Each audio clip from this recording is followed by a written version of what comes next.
भारतीय संविधान में आरक्षण व्यवस्था का मूल उद्देश्य क्या था, ये हमें थोड़ा समझाइए, और वर्तमान में आप इसकी प्रासंगिकता को कैसे देखते हैं? भारतीय संविधान की प्रस्तावना को अगर हम देखें तो उसमें सामाजिक, आर्थिक और राजनीतिक न्याय की बात की गई है। जी। मौलिक अधिकार अनुच्छेद 14 से 18, फिर डीपीएसपी विशेषकर आर्टिकल 38, 39, 41, 42, 43 इत्यादि को अगर आप देखेंगे तो इसमें सामाजिक, आर्थिक और राजनीतिक न्याय के तत्व तो आपको आराम से दिखेंगे। बिल्कुल।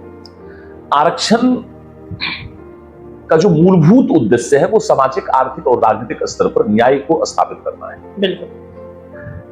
अनुच्छेद 46 आरक्षण नीति का आधार है और अनुच्छेद 14 में दो अवधारणा है जो समानता की अवधारणा है।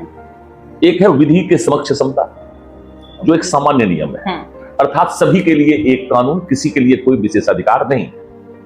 लेकिन दूसरा कहता है कि विधियों का समान संरक्षण, इक्वल प्रोटेक्शन ऑफ लॉज।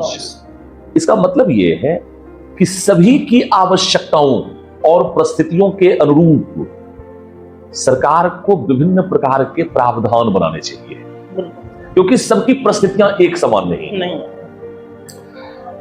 तो समान परिस्थितियों के आधार पर समान व्यवहार और समान प्रावधान होना चाहिए।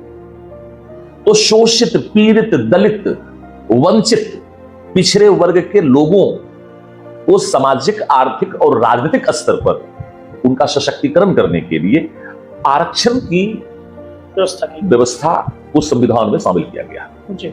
उद्देश्य बिल्कुल साफ है। बिल्कुल।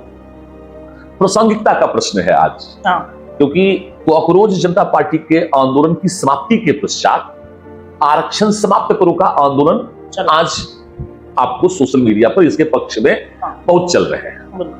तो जो लोग अनुच्छेद 14 के विधियों के समान संरक्षण के अंतर्गत आरक्षण की अवधारणा को नहीं समझते हैं, वो इसको समाप्त करने की बात को समझते हैं। उनको सिंपली लगता है कि समानता का मतलब है सबके लिए एक कानून। लेकिन जब सबकी परिस्थितियां ही एक समान नहीं है तो सबके लिए एक कानून कैसे? वस्तुतः भारत में जो समानता की अवधारणा है वो अमेरिका के अनुपातिक समानता की अवधारणा पर आधारित है, और अनुपातिक समानता की अवधारणा पर ही आरक्षण की अवधारणा है। अर्थात यदि मैं ये बात कहूं कि आपकी तुलना में मेरी स्थिति दयनीय है, तो जब मेरे लिए प्रावधान बनेंगे, मेरे लिए प्रयास होंगे, तो स्वाभाविक रूप से वो आपसे थोड़ा अंतर होगा। बिल्कुल।